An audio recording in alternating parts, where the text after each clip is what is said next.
ఏంటి ఇన్ని విద్యాలయాలు ఎలా వచ్చినాయో నాకు అర్థం కాదు. బయటికి రాయలసీమ అంటే ఏం చెప్తాను తెలుసా?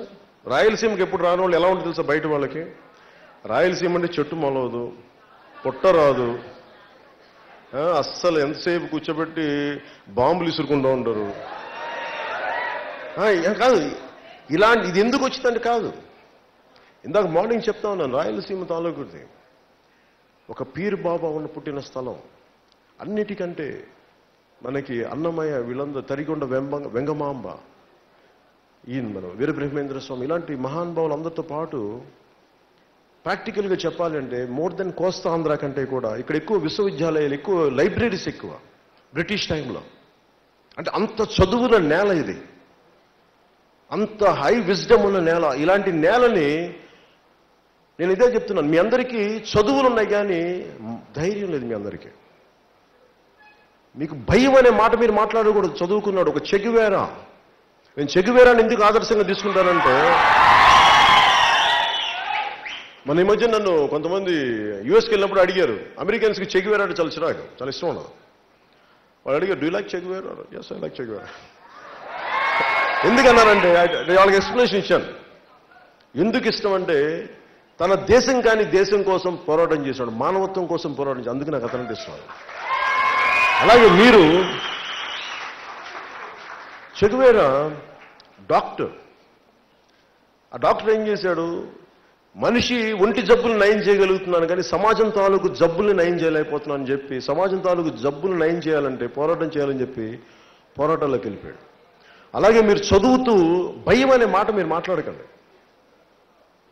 మీరు వెళ్ళి రోడ్ల మీద గొడవలు పెట్టుకోకర్లా, రోడ్ల మీద వచ్చి స్లోగన్స్ ఇవ్వకర్లా.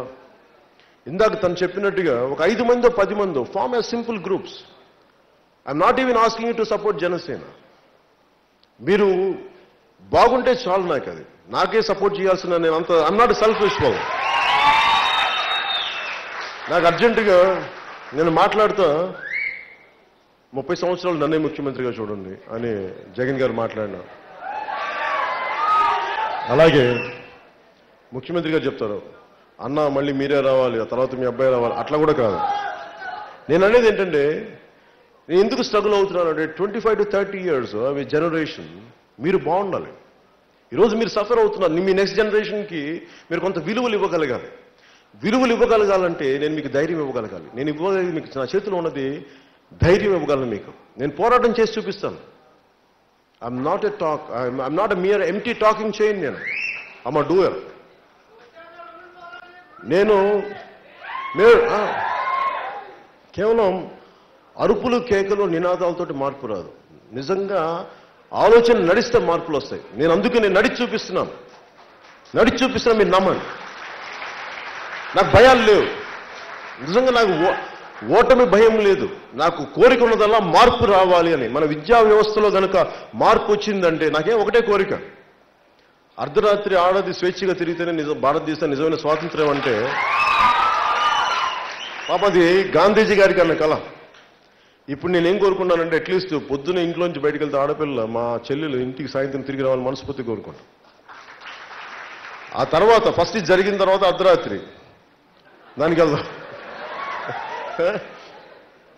అంటే ముందుగా సమాజంలో విద్యార్థులకు కూడా నేను మీకు చెప్పదలుచుకుంది, నేను మీ అంత చదువుకోలేదు కాబట్టి నాకు మీకు మరింత అండగా నిలబడగలను. ఆ conceptual understanding, holistic thinking, holistic development కోసం I will form out very good policies for students. అలాగే వీళ్ళు ఇన్ని వేల కోట్లు ఇచ్చేస్తామని చెప్తున్నారు కదా, నేను ఒకటే కోరుకున్నాను, విద్య ఒకటి, వైద్యం ఒకటి, 2 ఉచితం చేయాలి. ఖచ్చితంగా ఇది ఉచితం చేయాల్సిన పరిస్థితి ఉంది. ఎందుకంటే ఈ 2 ఇవ్వగలిగినప్పుడు, ఈ 2 ప్రభుత్వం భరించగలిగినప్పుడు, క్వాలిటీ ఎడ్యుకేషన్ పెంచగలిగినప్పుడు ఎకానమీని మీరే చాలా బలంగా తీసుకొస్తారు. మీకు ఆకలి లేదు, మీకు చదువుకోవడానికి ప్రత్యేకమైన పరిస్థితులు ఏర్పడినప్పుడు మేబీ మీలో ఎంతమంది ఎంటర్ప్రెన్యూర్స్ అవుతారో, మీరు ఎంతమంది శాస్త్రవేత్తలు అవుతారో, మీరు ఎంతమంది ఎన్ని రకాల ఇన్వెన్షన్స్, ఇన్నోవేషన్స్ దేశానికి పట్టుకొస్తారు, దానివల్ల ఎన్ని లక్షల కోట్లు దేశానికి ఆదాయం వస్తుంది ఎవరికేం తెలుసు. మేము ఇవ్వగలిగేది, I want to give you free education and make sure that I'll give you don't have to pay a single rupee. That's the kind of policies I want to bring it through Janasena. This is what I'm doing. అలాగే మనం విద్యార్థులను కూడా అడుగుతుంటే పాపం bus పాసులకి నేను ఇమ్మీడియట్గా చేయగలిగేది విద్యార్థుల మటుకు అసలు ట్రావెలింగ్ అలవెన్స్ అనేది కాకుండా అసలు మీకు బస్ పాసెస్ మీరు ఏ బస్సులోనైతే ఎక్కడికి వెళ్ళగలిగే ఒక ఉచితమైన పరిస్థితుల మటుకు నేను తీసుకొస్తాను మీకు. అది మీకు ఎలా ఉండాలి అంటే మళ్ళీ గవర్నమెంట్ ఆఫీసులకు వెళ్ళేది పట్టే ఉండకూడదు. మీకు జస్ట్ స్టూడెంట్ కార్డు చూపించి if you could read it, ఎవరు నో చెప్పకూడదు. ఒకవేళ ట్రైన్స్లో ఎక్కాలంటే will make sure will speak to central government, railway authorities. మనం మాట్లాడుకొని వీల్ పే, ఇంతమంది విద్యార్థులు ఉన్నారు మేము వాళ్ళకి పే చేస్తాం. ముందు ట్రావెల్ ఒకటి కట్ డౌన్ చేయాలి. అలాగే విద్యార్థుల కోసం ప్రత్యేకంగా కాలేజీల సముదాయాల దగ్గర మెస్సులు పెట్టిస్తారు, క్వాలిటీ ఫుడ్. ఎందుకంటే మీరు ఆకలితో ఉన్న కడుపు అలాగే మనకి న్యూట్రిషన్ లేని తిండి తింటే మీరు ఏం చదవగలరు? చదువుతున్నప్పుడు ఒక పేపర్ మీద, ఒక తెల్ల పేపర్ మీద ఒక నింపాలి అంటే ఇక్కడ నుదుటి రక్తబొట్లు కారుతాయండి, ఒక రైటర్ చెప్తారు. అలాగే మీరు ఒక మేధో మదనం జరగాలి అంటే lot of chemical changes will happen in the body. Dry up అయిపోతాయి కెమికల్స్. దానికోసం తగ్గ న్యూట్రిషన్ ఫుడ్. ముఖ్యంగా కాలేజెస్ దగ్గర వీళ్ళు అన్నా క్యాంటీన్ కథలు చెప్తా ఉన్నారు. మంచిదే, ఇవ్వండి, నా సంతోషం. కాకపోతే విద్యార్థులకు సంబంధించి I will make sure there will be free canteens available from the government with quality food. నేను గవర్నమెంట్ రాగానే చేయగలిగేది, ముందు మీకు ట్రావెల్ ఫ్రీ చేస్తాను. 2, I will make sure that I'll get you the right canteens with nutritious food. ఈ 2 చేస్తాను. మూడోది ఫీజులు ఒకటి మటుకు ఎలా కట్టాలి, ఎంతమందికి చెయ్యాలనేది మటుకు దాని మీద కొంచెం అవగాహన చేసుకొని మాట్లాడతాను. ఎందుకంటే నాకు ఈ 2 మీద చాలా స్పష్టమైన అవగాహన ఉంది, అందుకే నేను స్ఫుటంగా చెప్పగలను. కానీ ఎడ్యుకేషన్కి అసలు మీరు డబ్బులు లేకుండా ఎలా ఉండాలి అంటే ప్రతి ఒక్కళ్ళకి పర్టికులర్ టెస్టులు పాస్ అయితే అసలు దాని విధి విధానాలు ఎలా అనేది maybe I let you know in another 15 days. That's all I can say. మీకు ఈ స్కాలర్షిప్స్ కానీ ఇవన్నీ let me come at with a proper plan. అలాగే నా దగ్గరికి చాలా క్వశ్చన్స్ వచ్చినాయి. మీకు యుద్ధం వస్తుందని 2 ఏళ్ల ముందు ఎలా తెలుసు అని ఆళ్ళగడ్డ సభలో అన్నారు. అలాగే మీరు కడప అంటే కేవలం ఒక కుటుంబం అన్నట్టు చిత్రీకరిస్తున్నారు. అక్కడ వేల మంది యువతున్నారు, వారికి ఉద్యోగ అవకాశాలు ఎలా కల్పిస్తారు? అధికారం ప్రతిపక్షాలు వీరికి ఓటుకి 10,000 పంచుతా ఉన్నారు. మరి మీ పార్టీ ఎలా ముందుకు వెళ్ళబోతుంది? రాయలసీమ రాజకీయాలు జనసేన పార్టీని నిజమైన కొత్తతరం యువరక్తాన్ని వారసత్వ రాజకీయాన్ని జీటికి ఎలా తీసుకురాగలరు? ఇలాంటి ఒక 4 to 5 ఉన్నాయి. యుద్ధం ఎలా వస్తుంది 2 ఏళ్ల ముందే తెలుసంటే నాకేం తెలుసు, నేను వింటానండి పాకిస్తాన్ వాళ్ళు మాట్లాడుకుంటా. బేసిక్ అది చాలామంది లీమన్ బ్రదర్స్ తాలూకు ఎకనామిక్ కొలాప్స్ ఉంది అని, ఫైనాన్షియల్ కొలాప్స్ ఉంది అనేది చాలా ముందు నుంచి చెప్పేవాడు. అలాగే ఈ పరిస్థితులు మన దేశంలో యుద్ధం రాబోతుంది అనటానికి ముఖ్యంగా చాలామంది పొలిటికల్ సర్కిల్స్లో మేబీ మీ అందరికీ తెలిసే ఉంటుంది, కానీ బయటికి రాదేమో, మీరు చదవాలి. ఫస్ట్ నేను ఇంటర్నెట్లో చదివాను అని. అంటే ఎందుకు ఉంటుందంటే మేబీ సమ్మన్ వాంటెడ్ డిక్లేర్, కొంత ఇంటెలిజెన్స్ టిప్ హౌస్ ఉండొచ్చు, ఇవన్నీ మాట్లాడుతూ ఉండేవాళ్ళు యుద్ధం రాబోతుందని చెప్పి. అందుకే చాలామందికి తెలిసింది. ఒకసారి మీరు ఎక్కువ ఇంటర్నేషనల్ పాలిటిక్స్ గురించి చదివితే చాలామంది, ఫర్ ఎగ్జాంపుల్ ఫినాన్షియల్ టైమ్స్లో FT అని ఉంటుంది, ఫినాన్షియల్ టైమ్స్ చదవండి. దాంట్లో ఏదో ఒక దాంట్లో అలా గార్డియన్ అని ఒక ఇంగ్లాండ్ పేపర్స్ ఉంటాయి. ఇవన్నీ చదువుతున్నప్పుడు ఫ్యూచర్ సినారియోస్ కొంతమంది ఊహిస్తారు. ఈ పర్టికులర్ కండిషన్స్ జరగటం వల్ల ఇండియాకి ఎలక్షన్ల ముందు యుద్ధం వచ్చే అవకాశాలు ఉన్నాయని చెప్పి ఇట్ వాస్ ఎ ప్రిడిక్షన్. ఇది నా ప్రిడిక్షన్ కాదు, ఇది సమ్ పొలిటికల్ అబ్జర్వర్స్ తాలూకు ప్రిడిక్షన్. నేను దాన్ని దృష్టిలో పెట్టుకొని చెప్పాను, అంతేగాని నేను వాళ్ళు మాట్లాడుకుంటే విన్ని కాదు, ఇలా చెవులు చెప్పుకుని వింద కాదు. కడప అంటే కేవలం కుటుంబం అన్నట్టుగా చిత్రీకరిస్తున్నారు.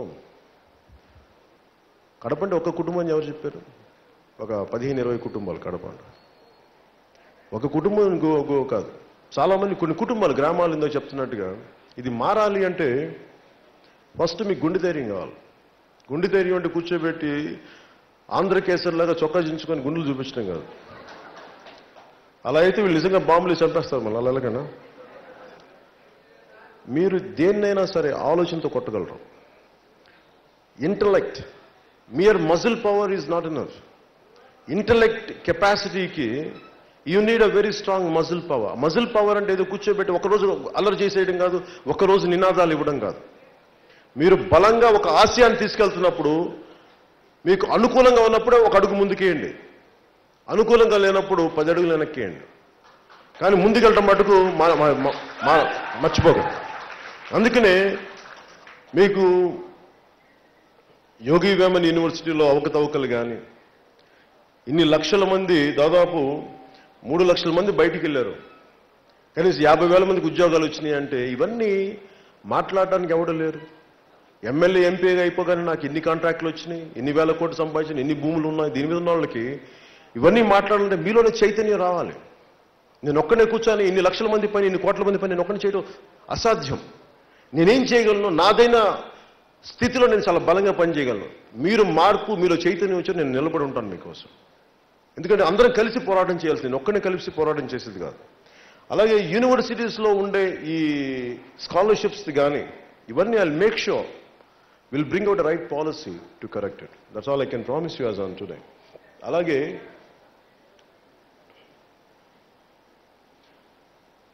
టీడీపీ కానీ వైసీపీ కానీ ఓటుకి 10,000 అంటారు కదా, నా దగ్గర అంత డబ్బులు లేవు అసలు. అలాగే మీరు అలాగే వాళ్ళందరూ ఏంటంటారంటే ఓటుకు 10,000 వేస్తే మరి ఇద్దరు గెలవాలి కదా, మరి ఇద్దరు ఎందుకు గెలవట్లా? లాస్ట్ టైం డబ్బులు పంచారంట, ఈసారి డబ్బులు పంచుతారంట, ఎవరో ఒక్కలే గెలుస్తారు అంటే ఒకరైతే ఖచ్చితంగా ఓడిపోతారు. ఈ ప్రాసెస్లో మనమే గెలుస్తాం, మనకి ఎవరు చెప్పగలరు? అందుకని ఇది నికోలస్ టాలబ్ అనే ఒక ఆయన ఒక బుక్ రాజు, ది బ్లాక్ స్వాన్.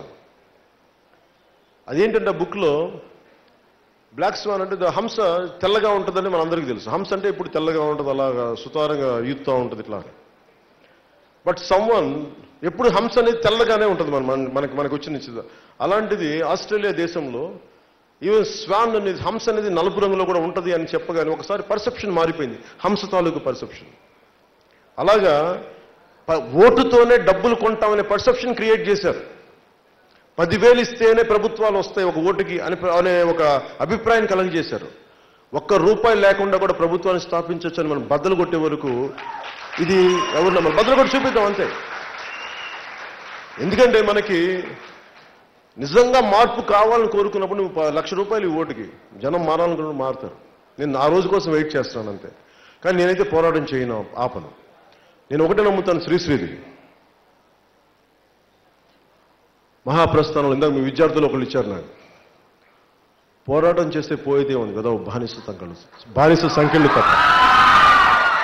మీ అందరికీ బానిస సంఖ్యలను తెంపడానికి కోసం జనసేన ఉంది, భయాల్ని పోగొట్టడానికి జనసేన ఉంది, మీకు భరోసా ఇవ్వడానికి జనసేన ఉంది. మనస్ఫూర్తిగా తెలియకుండా సెలవు తీసుకున్నాను. జై హింద్.